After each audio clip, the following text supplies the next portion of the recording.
Scramble by I Had Him on the Ropes, Carter Reed, and Rory Maddie, Roasted Days. Chapter 14, Day 986. Alfred mentioned you were out here, Dick murmured as he sat down beside him, a blanket draped over his shoulders and a mug of tea in his hands. I must say, brooding under the stars is a different look for you than brooding on a rooftop.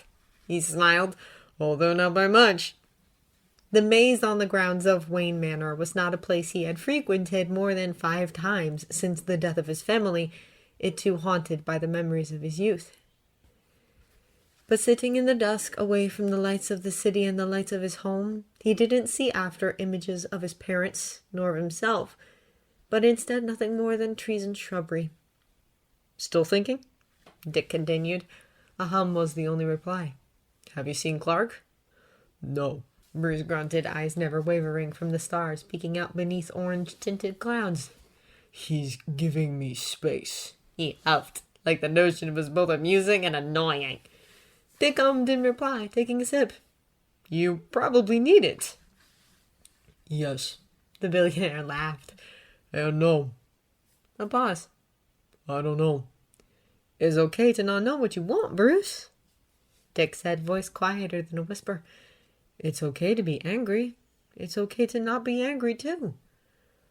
I know, he murmured, reaching out a hand to settle it on Dick's shoulder. Although I'm wondering when you got so wise. Someone in the family has to follow Alfred. They shared a chuckle then. There was silence for a few moments, both content to share the same space, before Bruce slumped deeper into the bench, a single decision pinning him down with the weight of 1,000 thoughts. Dick said nothing, only leaned into his adopted father until their shoulders touched, a warm spread down their sides, and a silent acknowledgement of everything that could and had gone wrong. Do you love him? Dick breathed, keeping his gaze to the sky. A sigh. I could, he confessed, breath like a prayer. It would be so easy to. Do you want to love him? And wasn't that the question, Bruce thought? His future all hinged on 6 words and a notion that was almost comical in its simplicity. What did he want? The breeze had turned chilled, a heaviness and tang to it that tasted of the sea. It blew over him and through him, dipping his bones in fog. It had been mild for a Gotham summer day, but with the sun's departure it had turned sour quickly until remnants of early spring, or foreshadowing of late autumn, crept into the wind. It gave him focus, though, as it pushed at his body with chilled roaming fingers and dragged itself through his hair, kissing his features with a bitter cold as it went. Still, it felt more pleasant than the turmoil in his chest. His heart had gone to war with his head. It bore arms and rebelled against logic, against understanding, against basic common sense.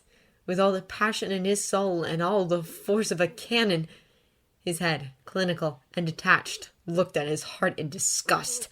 He knew, after all, that a few months apart had not changed Cal, and deep down he still possessed the same righteous fury and wrathful judgment that had laid the first stone in their winding rocky path.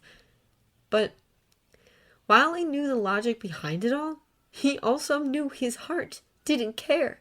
His heart wanted to fall and keep on falling. It wanted to savor the swooping in his stomach and the sweaty tang of his palms. His heart wanted everything from the Kryptonian. It wanted love and life and companionship. His heart wanted Clark. But his head didn't. I want to love the idea of him, Bruce finally breathed out. I want to love my soulmate. He huffed out a sigh. I just don't think I want to love Clark Kent. Dick offered a quiet smile. Yet?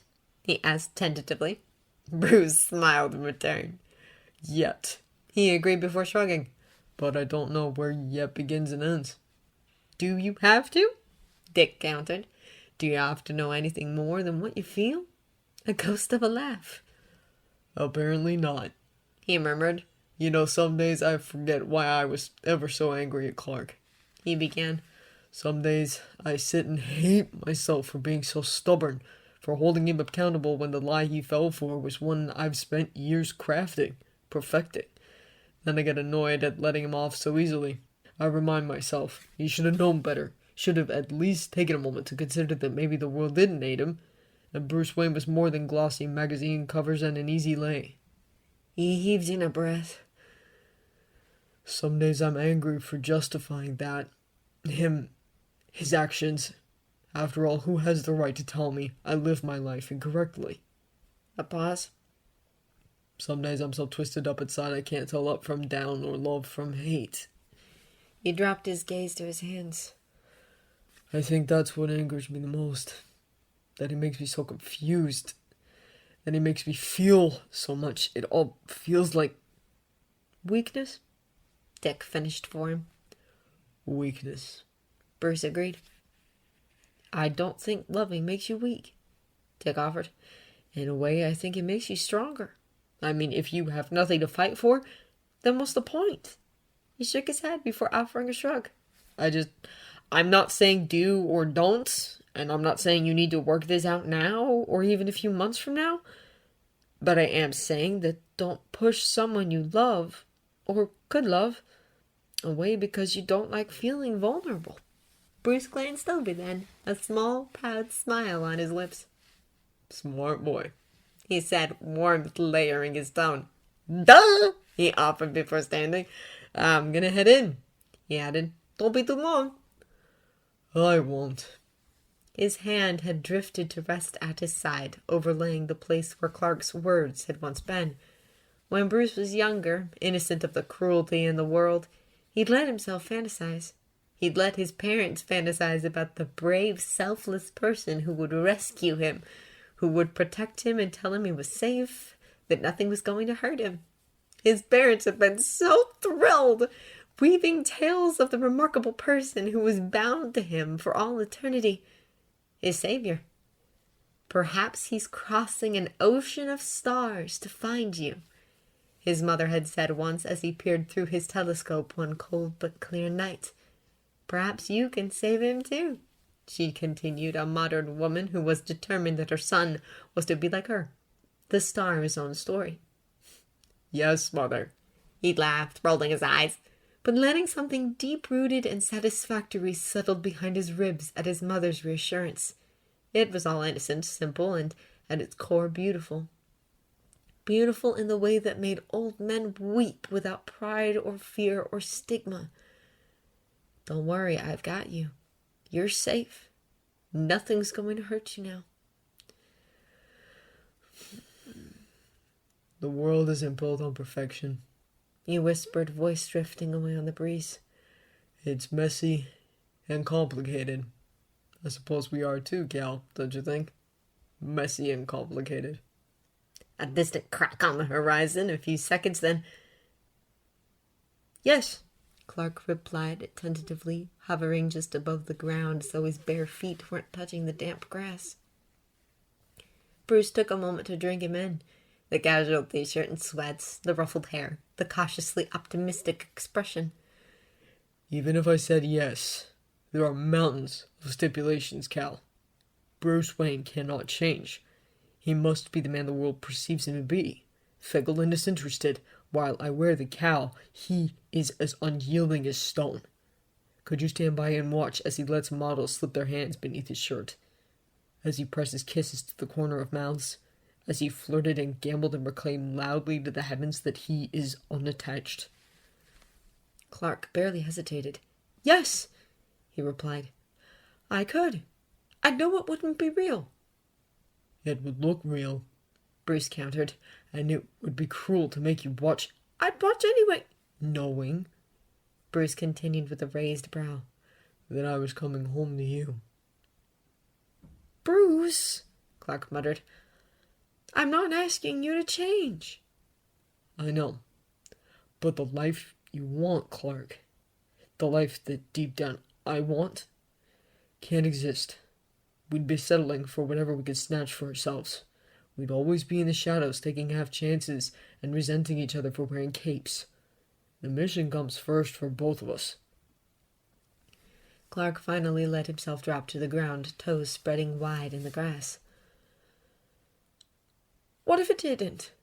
For me, he clarified, and Clark, who prized Superman helping people above almost everything, added, what if I stopped being Superman?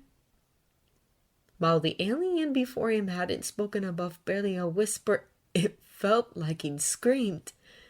The garden was suddenly too big and yet not big enough for an announcement of that magnitude. Clark, Bruce began, stunned at the mere suggestion. The day you decide to hang up the cape, Clark continued, unfazed, I'll hang up mine. That way there's no resentment, no flying off to save the world, no putting anything other than ourselves first. We can just be us. You can't mean that. I've given a lot to this world, Bruce, he replied, oozing fatigue and sadness. I'm more than Superman. Clark Kent decided to put on the suit, and Clark Kent can decide when to take it off. Diana and the League are more than capable of protecting Earth without me. Without us. Bruce sucked in a sharp and biting breath. That day, Clark, it might not come. This is all hypothetical. 100 things could happen. I could die in the suit. I've come close before. It's not impossible. I might just keep fighting until my bones are nothing more than dust. Clark took a moment before gritting his teeth and nodding stiffly. Okay. Okay, The billionaire countered, incredulous. I'm not going to say I'll be there to always get you out of trouble, Bruce, because you'd hate that. That's not who you are. I trust you know your limits, and you know what Batman is capable of. Until then, I'll wait. Bruce frowned. You'll wait. For a chance? A 1 in a million chance that might never come. Yes! He was serious. His expression was the one that regularly shone out from television screens and cereal packets. It was a no-nonsense, I'm the savior of this planet kind of look that made Bruce sure down to his bones that Clark was 100% decided on this course of action. And nothing Bruce said would change that. Friends, then? Clark added, jerking one shoulder up in a half shrug that screamed of uncertainty. For the foreseeable. The black-haired man licked his lips, exhaled heavily, and shook his head once, shocked into silence at the man before him. He'd expected pleading. He'd expected convincing. He'd expected Clark to call it quits, tell him waiting for a future that might never come wasn't worth it. But he hadn't. The Gotham Knights are playing the Metropolis Meteors next weekend. The boys and I were going to watch the game. Bring popcorn. A ghost of a smile. Only if you promise not to eat it all. My house, my rules, Kent. Bruce returned, turning on his heel and letting the tension of the past few years drain from his soul. I wouldn't have it any other way, Clark called out in reply before a shift in the air and a distant crack echoed around them, signaling his departure. Alfred and Dick were waiting in the kitchen when he returned, eyebrows raised, questions on their lips. Friends, he said, nodding once. We're going to try and be friends. Dick nodded, offered nothing but a smile, and disappeared into the house. Friends, Master Wayne? Alfred queried, a little too incredulous. Until our retirement. Then we'll see, I suppose. Bruce replied, aiming for nonchalant, but falling far too short. Alfred scoffed. I didn't know either of you were expecting to retire, Master Wayne. A half laugh. Well, I'm not Alfred. He wants to wait anyway. Wait for an opportunity in a life you may never live. Yeah. Well, the butler murmured quietly, I must say, it is finally nice to see just how much he loves you, Master Wayne. A pause. Although it would have been much nicer 3 years ago. Bruce rolled his eyes and dropped a kiss on his mentor's forehead, much to the Brit's surprise. I'm okay, Alfred. This is all okay. He smiled gently. Everything is going to be just fine.